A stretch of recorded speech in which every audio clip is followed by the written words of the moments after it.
মাত্র ১৫০ টাকা খরচ করে বানিয়ে ফেললাম এরকম একটি অসাধারণ অ্যাকোরিয়াম, যেটা দেখতে অনেক সুন্দর এবং মাছ রাখার সম্পূর্ণ উপযোগী। সবথেকে ভালো বিষয়, এই অ্যাকোরিয়ামে কোনো প্রকার কোনো অক্সিজেন বা ফিল্টার ব্যবহার করা হয়। এই ভিডিওটা দেখলে আপনিও মাত্র ১৫০ টাকা খরচ করে এরকম একটি অসাধারণ অ্যাকোরিয়াম বানাতে পারবেন, তাও আবার কোনো অক্সিজেন বা ফিল্টার মেশিন ছাড়াই।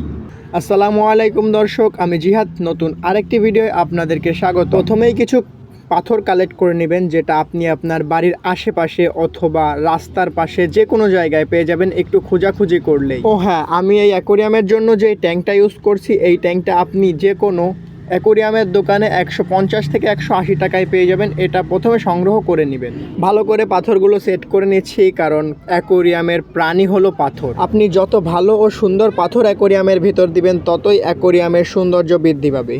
তারপর বাসায় পড়ে থাকা একটা ছোট্ট ঝিনুক বা কড়ি, যেটাই বলে না কেন, ওইটা দিয়ে দিচ্ছি যাতে অ্যাকোরিয়ামের সৌন্দর্যটা আর একটু বৃদ্ধি পায়। এটা আপনি চাইলে দিতে পারেন, না হলে কোনো দরকার নাই। আমি এখানে একটি শুকনো ডাল ইউজ করতেছি, এটা টাকা দিয়ে কেনা না, একদম ফ্রি। আপনি আপনার বাসার আশেপাশে যে কোনো জায়গা থেকে এরকম শুকনো ডাল কালেক্ট করে দিতে পারেন। একটু খুঁজলেই আপনি এরকম সুন্দর ডাল পেয়ে যাবেন আপনার হাতের কাছেই। অ্যাকোরিয়ামের সৌন্দর্য বৃদ্ধির জন্য আরও কিছু পাথর অ্যাড করে দিয়েছি। আগেই বলছি যে অ্যাকোরিয়ামের প্রাণী হলো পাথর। আপনি যত ভালো পাথরেতে দিতে পারবেন, ততই সুন্দর দেখা যাবে আপনার অ্যাকোরিয়ামটি। সব কাজ শেষে অ্যাকোরিয়ামের লুকটা ঠিক এরকম হয়েছে, যেটা আসলেই অনেক চমৎকার। মোটামুটি সব কাজ শেষ, তাই এখন আমরা এই ট্যাঙ্কটার ভিতর সাবধানে পানি দিয়ে দিচ্ছি। এই ট্যাঙ্কটার ভিতর ৬ লিটার পানি যাবে, তবে ৪.৫ থেকে ৫ লিটার পানি যথেষ্ট। পানি দেওয়ার পর অ্যাকোরিয়ামের লুক ঠিক এরকম দেখাচ্ছে, যেটা পার্সোনালি আমার কাছে খুব সুন্দর লাগতেছে।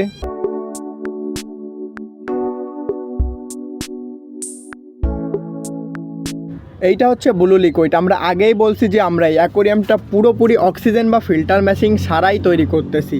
এই ব্লু লিকুইডটা যদি এই পানিতে দিই, তাহলে এই লিকুইডটা অক্সিজেনের ঘাটতি পূরণ করবে। আর এই লিকুইডটা আপনি যে কোনো অ্যাকোরিয়ামের দোকানে পেয়ে যাবেন। ১০ টাকা, ২০ টাকা, ৫০ টাকা, যে কোনো দামে আপনি কিনতে পারবেন। অলরেডি সব কাজ শেষ, এখন মাছ ছাড়ার পালা। আমি এই ব্ল্যাক মলির জোড়া কিনে নিয়ে আসছিলাম, দুর্ভাগ্যবশত ফিমেলটা মারা গেছে আর মেলটা আছে। তো যাই হোক, পরবর্তীতে আমি আরেকটা ফিমেল মাছ কিনে নিয়ে আসবো। ধীরে ধীরে মাছটাকে অ্যাকোরিয়ামের ভিতরে রিলিজ করে দিলাম। ও কিছুক্ষণের ভিতরে অ্যাকোরিয়ামটার ভিতরে মানিয়ে নেবে, কারণ মলি মাছ অনেক ফ্রেন্ডলি হয় এবং ওরা খেলাধুলা করতে পছন্দ করে। এই যে ও এখন প্রায় এই যে সেট আপ হয়ে গেছে অ্যাকোরিয়ামের সাথে, মোটামুটি এখন ও খেলাধুলা করবে। তো যাই হোক, ওর জন্য আমি একটা ফিমেল মাছ নিয়ে আসবো।